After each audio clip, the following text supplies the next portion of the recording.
Assalamualaikum warahmatullahi wabarakatuh. Selamat pagi anak-anak Ibu. Hari ini kita akan melanjutkan materi kita tentang Monera bagian yang kedua. Yang pertama adalah struktur sel bakteri. Di sini kita bisa lihat di gambarnya ada sebuah sel bakteri dengan bagian-bagiannya. Di sini yang paling luar adalah kapsul. Kemudian di bagian bawahnya itu ada dinding sel, di bagian bawah dinding sel itu ada membran plasma, kemudian ada sitoplasma. Sitoplasma ini adalah cairan dari sel, kemudian ada butiran-butiran berupa protein, ini namanya ribosom. Di sini juga ada plasmid. Plasmid itu adalah DNA non-kromosom dari sel bakteri. Kemudian ada bagian yang seperti benang kusut ini ya, terkonsentrasi di dalam suatu daerah tertentu, ini namanya nukleoid. Dan nukleoid ini adalah DNA kromosom dari sel bakteri. Kemudian ada juga di sini yang namanya flagel. Flagel ini adalah alat gerak dari sel bakteri tersebut, atau sering disebut sebagai bulu cambuk. Dan di sini yang terakhir ada pili. Pili itu berupa rambut-rambut kecil pendek yang tersebar di dinding selnya. Oke, di sini ada struktur luarnya, dinding sel, kapsul, membran sel, flagel, dan pili. Kemudian pada bagian struktur dalam dari sel bakteri ada sitoplasma, nukleoid, ribosom, dan plasmid. Ini adalah bagian-bagian sel bakteri. Untuk penjelasannya, yang pertama adalah kapsul atau lapisan lendir. Ini merupakan lapisan terluar yang menyelimuti dinding sel bakteri. Lapisan yang tebal itu namanya kapsul, itu biasanya terdapat pada bakteri patogen.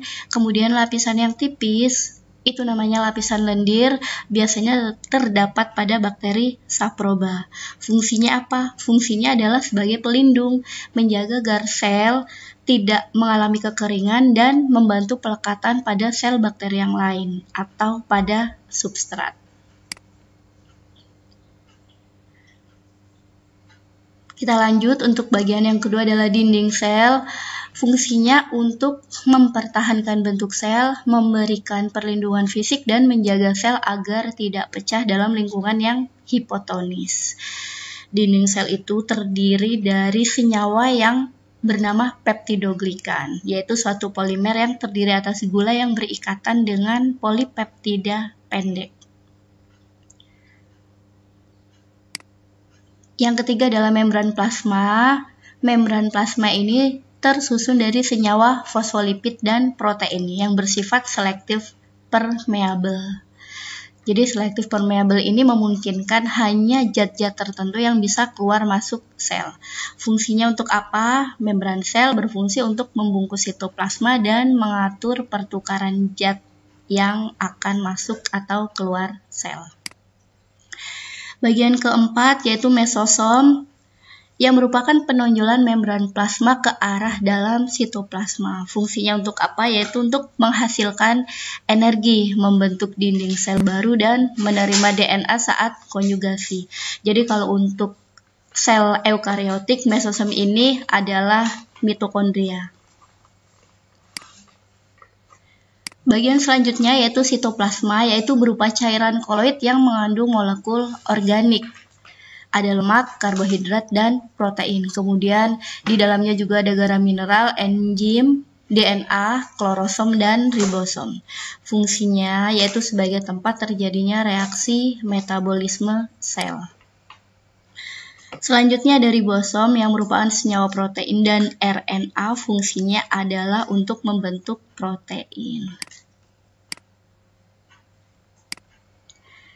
Yang ketujuh ada DNA, yaitu bakteri memiliki dua macam DNA.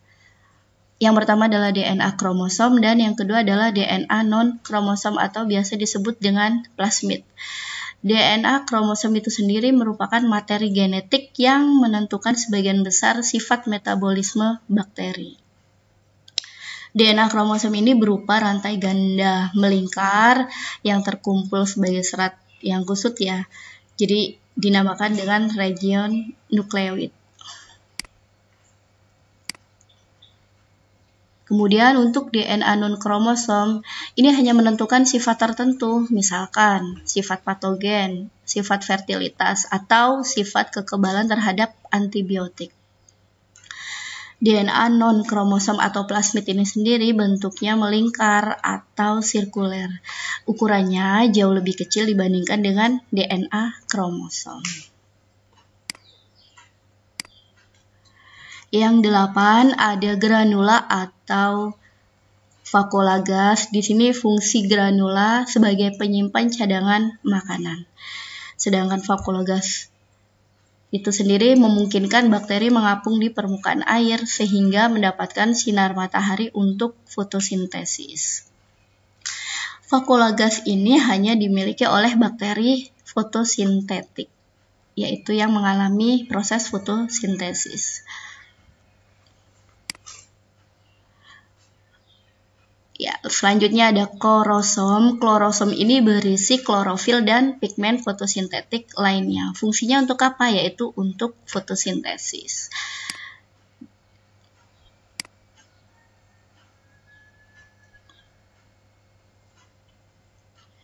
Yang 10 ada flagel atau bulu cambuk, fungsinya sebagai alat gerak.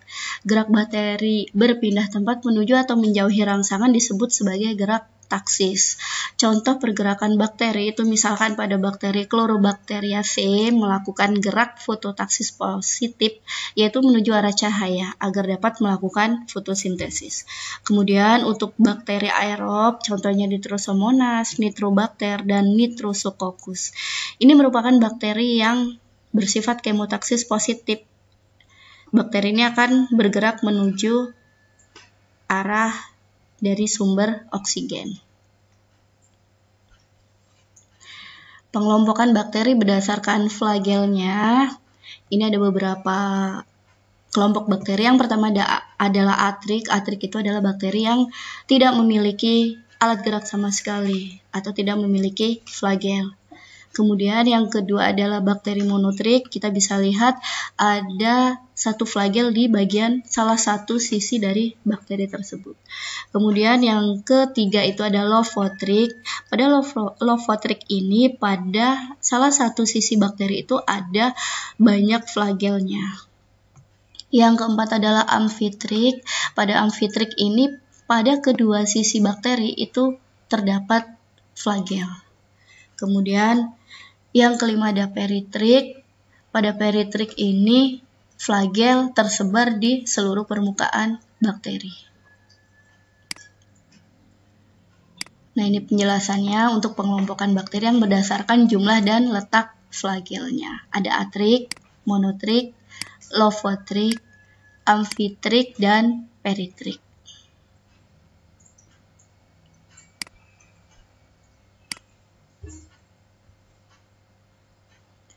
Yang ke-11 yaitu pilus atau fimbria. Pilus itu kalau dalam bahasa Latin itu namanya rambut, sedangkan fimbria itu adalah daerah pinggir. Jadi pilus atau fimbria itu adalah struktur seperti flagel, tetapi bentuknya itu berupa rambut, diameternya lebih kecil, pendek, kaku, terdapat di sekitar dinding sel bakteri. Fungsinya untuk apa? Yaitu membantu bakteri menempel pada suatu media tempat hidupnya, melekatkan diri pada sel bakteri lain sehingga terjadi transfer DNA pada saat konjugasi. Pilus yang berfungsi untuk konjugasi itu namanya pilus seks. Contohnya yaitu adalah bakteri Escherichia coli. Selanjutnya, pengelompokan bakteri berdasarkan ketebalan lapisan peptidoglikan pada dinding sel dengan sistem pewarnaan. Ini ada seorang ilmuwan yang bernama Hans Christian Gram yang melakukan penelitian tentang bakteri. Jadi bakteri tersebut diwarnai dengan zat warna violet dan yodium. Kemudian dibilas, dicuci dengan alkohol, dan diwarnai sekali lagi dengan zat warna merah. Jadi setelah perlakuan itu, jika bakteri menunjukkan warna ungu, itu artinya bakteri tersebut dikelompokkan ke dalam bakteri gram positif. Kemudian jika bakteri menunjukkan warna merah, maka bakteri tersebut termasuk ke dalam golongan bakteri gram negatif.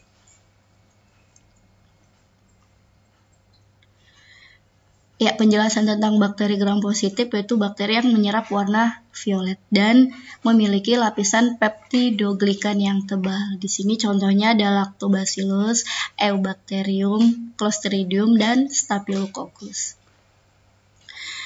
Untuk bakteri gram negatif, dia menyerap warna merah dan memiliki lapisan peptidoglikan yang tipis.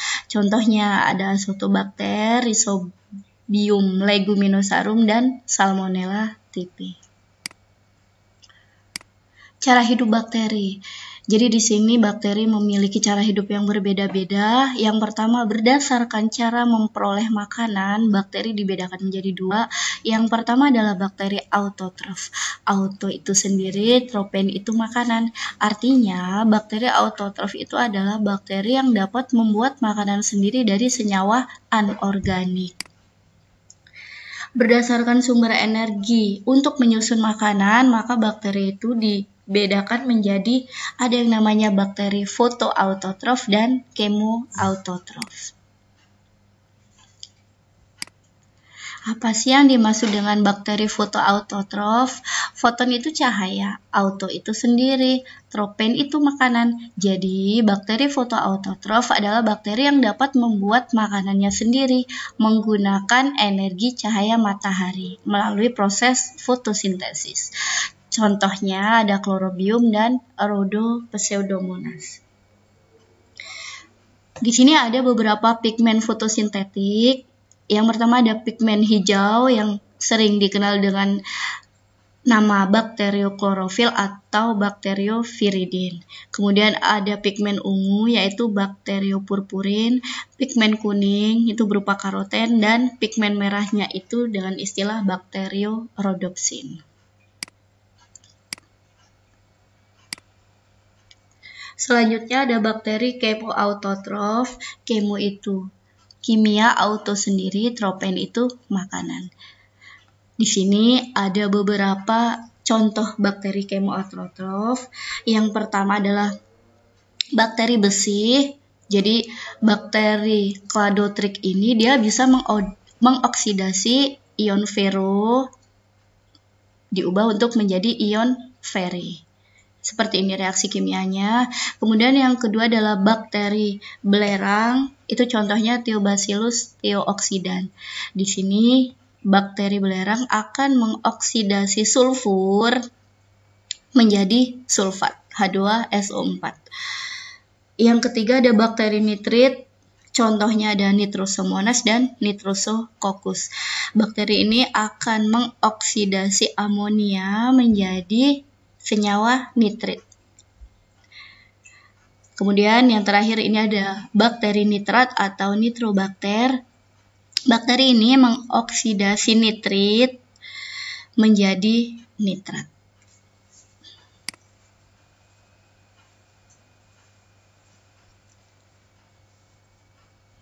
Ya, kalau yang pertama tadi adalah bakteri autotrof, kemudian yang kedua adalah bakteri heterotrof. Hetero itu yang lain, kemudian tropen itu artinya makanan.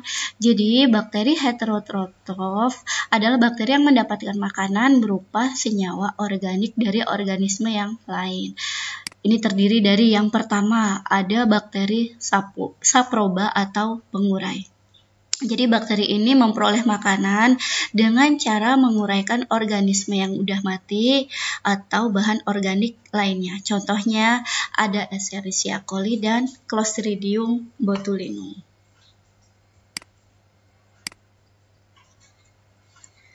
Kemudian yang kedua ada bakteri parasit, yaitu bakteri yang mendapatkan makanan dari tubuh organisme lain yang ditumpanginya.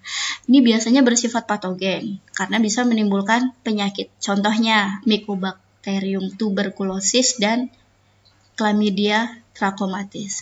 Kalau Mycobacterium tuberculosis itu menyebabkan penyakit TBC, sedangkan Chlamydia trachomatis itu menyebabkan penyakit trakoma. Selanjutnya ada bakteri yang bersimbiosis mutualisme, yaitu bakteri yang mendapatkan makanan dari organisme yang lain, tetapi mampu memberikan keuntungan bagi organisme pasangan simbiosisnya. Contohnya, ada Rhizobium leguminosarum. Bakteri ini hidup pada akar tanaman kacang-kacangan.